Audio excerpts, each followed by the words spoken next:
मुंबई की तेज रफ्तार जिंदगी में हर किसी के पास वक्त कम और सपने ज्यादा थे। गगनचुंबी इमारतों के बीच एक पुरानी झुग्गी थी, जहां रहता था रामू काका, एक 50 वर्षीय गरीब मगर खुशमिजाज आदमी। फटे पुराने कपड़े, पैरों में चप्पलें जिनके तल्ले आधे घिस चुके थे, और आंखों में चमक जो किसी करोड़पति से कम नहीं थी। रामू काका रोज सुबह उठकर पास की इमारतों में झाड़ू पोछा करने जाते। दिन भर की मेहनत के बाद शाम को बच्चों को इकट्ठा करके कहानियां सुनाते, कुछ मजेदार, कुछ प्रेरणादायक। हर कोई कहता, ये आदमी गरीब जरूर है, पर इसके पास कोई अनमोल खजाना है। एक दिन उस सोसाइटी के एक बड़े व्यापारी विक्रम मल्होत्रा ने रामू काका को देखा। बच्चों को मिट्टी के खिलौनों से खेलना सिखा रहे थे और खुद सबसे ज्यादा मुस्कुरा रहे थे। विक्रम एक करोड़पति था, पर जीवन में शांति की तलाश में था। विक्रम ने पास आकर पूछा, रामू, तुम हमेशा इतने खुश कैसे रहते हो? तुम्हारे पास तो कुछ भी नहीं है। रामू मुस्कुराया और बोला, साहब, मेरे पास सब कुछ है, समय, संतोष और सच्चे रिश्ते। विक्रम हंस दिया, अरे ये सब बातें किताबों में अच्छी लगती हैं, असली अमीरी तो पैसे से आती है। रामू मुस्कुराते हुए बोला, साहब, एक दिन मेरे साथ एक जगह चलिए, असली अमीरी क्या होती है दिखाऊंगा। अगले रविवार को विक्रम ने रामू काका का न्योता स्वीकार कर लिया। वो दोनों शहर के एक छोटे से किनारे झुग्गी बस्ती में पहुंचे। वहां रामू ने विक्रम को अपनी झोपड़ी दिखाई। मिट्टी की दीवारें, एक पुराना पंखा, एक तख्त और एक दिया जो रात भर जलता रहता था।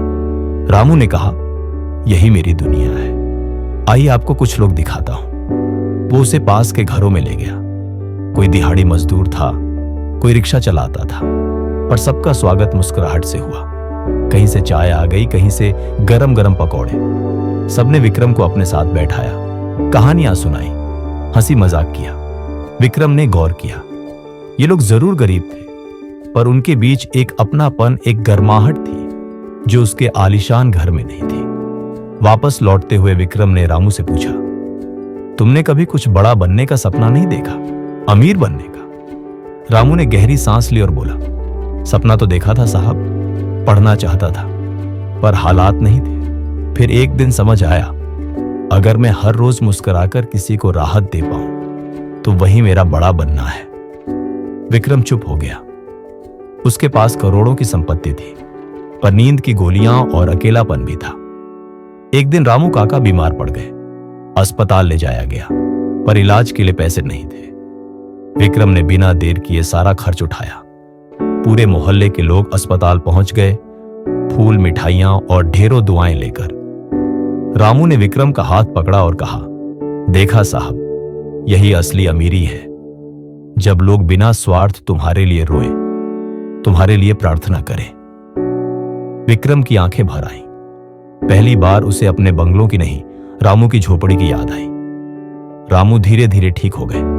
अस्पताल से निकलते ही उन्होंने विक्रम से कहा, अब आप भी अपने अमीर होने का एक हिस्सा दूसरों के काम में लगाइए। इंसान की जरूरतें कभी खत्म नहीं होती, पर देने का सुख कभी कम नहीं होता। विक्रम ने उस दिन से एक नया सफर शुरू किया। उसने अपनी एक कंपनी की शाखा झुग्गी बस्ती में खोली, गरीब बच्चों के लिए एक मुफ्त स्कूल शुरू किया, और सबसे बड़ा बदलाव, उसने फिर से मुस्कुराना सीख लिया। कई साल बाद एक पत्रकार ने विक्रम से पूछा, आपकी जिंदगी का सबसे बड़ा निवेश क्या था? विक्रम ने बिना सोचे जवाब दिया, रामू काका से मिली सीख। असली अमीरी संतोष और सेवा में है, न कि केवल संपत्ति में। मोरल, इंसान की इच्छाओं का कोई अंत नहीं होता, पर जो व्यक्ति संतोष में जीना सीख जाता है वही असल में सबसे अमीर होता है। अगर यह कहानी आपको पसंद आई हो तो इसे अपने दोस्तों और परिवार के साथ जरूर साझा करें, और खुद से पूछें, क्या मैं असली अमीर हूं?